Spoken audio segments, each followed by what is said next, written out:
Hello again, everybody. Welcome to OCVarsity.com for a look at the girls' basketball playoffs that are underway this week. Carlos Arias here with Steve Fryer.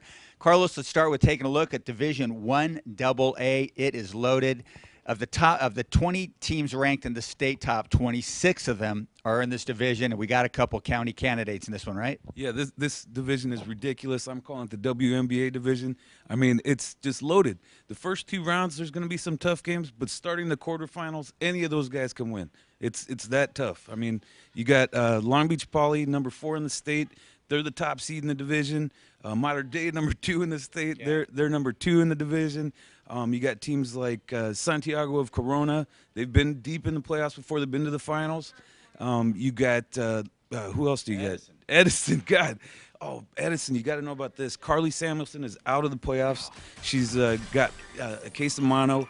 They're hoping that her freshman superstar sister, Katie Lou Samuelson, didn't catch it too. But, we'll see what happens there. But that's a tough one. I mean, Carly helped Edison win the 1A championship last year with her sister Bonnie. So, hopefully Edison can, still hang in there. Yeah, mono in the same house ain't good. So maybe the other Samuelson girl's going to be in trouble too. All right, I got to hit you with a prediction on that division. You're going to hit me on a prediction on that one? Yeah, I'm going to hit you up that you're going to ask me. Well, okay, I've always said, man, it's like Ric Flair always said, to be the man, you got to beat the man. In Mater Dei, they've won the state title. They've won this division the past 2 seasons. I'm picking Mater Dei to win it. The only team in California that's knocked them around is Windward, and that team is loaded, stacked, and they're going to, just destroy. So, nothing wrong with losing them. No shame in the game there. Yeah, and Windward's not in that division. And speaking about other divisions, going to 1A, El Toro has, I guess, the best team they've had since the Mendiola days, right? Yeah, no doubt. I remember watching those, Juliana Mendiola against Diana Taurasi, if you remember her in the WNBA. Yeah, they had, a game out at Don Lugo where, they both scored like 38, 36 points and just, blew up the place. But now we got Whitney Williams, this junior point guard. She's fantastic. She can light up, the scoreboard. You got the best big girl in the county, Allison Doherty, and by big I only mean tall. She is one of the top, possible recruits at center in our county, and they're going to do very well. Then you got Huntington Beach, who's also on their half of the bracket, and Huntington Beach has been on fire, man. They beat Edison, ended their 46-game winning streak in the Sunset League, and they have a girl by the name of Kelsey Minato. They have Maya Kennedy. They're just a very talented team. It looks really good. But up on the top of that bracket is Summit of Fontana, ranked number 8 in the state.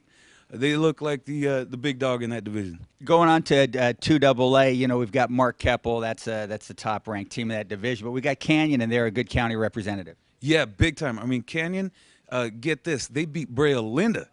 Brea Linda is a top contender in Division 1AA. They beat St. Ignatius, another state-ranked team. They're from San Francisco. They beat El Toro. Canyon is no joke. They got Christina Salvatore. She can knock down threes. She gets rebounds.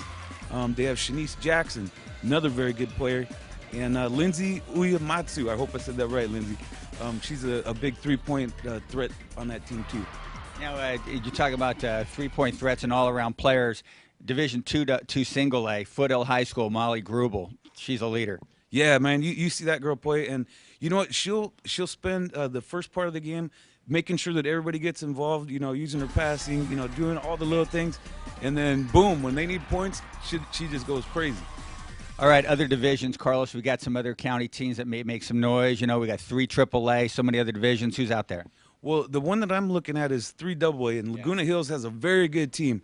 I think it was 2007, 2006. Right. They were in the, winning championships. Yes. And now they got a girl by the name of Celia Marfone. And this girl is a stud, man. I mean, she's a power forward. She can also move around like a guard. I mean, they're going to be dangerous. They handed El Toro one of its only 2 losses of the season. So, they got it in them to make some noise. And moving down, looking at some of the small schools, there's always some good teams in boys and girls basketball. And girls basketball, Orangewood Academy, pretty good small schools team, ranked number 1 in their division. Yeah, that's Division 6. Right. And Orangewood Academy has been knocking on the door the last few years. They've been to the semis twice in the past 3 years. This time they're favored to win it all, and looks like they have a good shot. All right, so a lot of teams knocking on doors in these playoffs and hoping to kick them down on their way to CIF championship activity. And, yep, it's playoff time here at OCVarsity.com, where we've got you covered.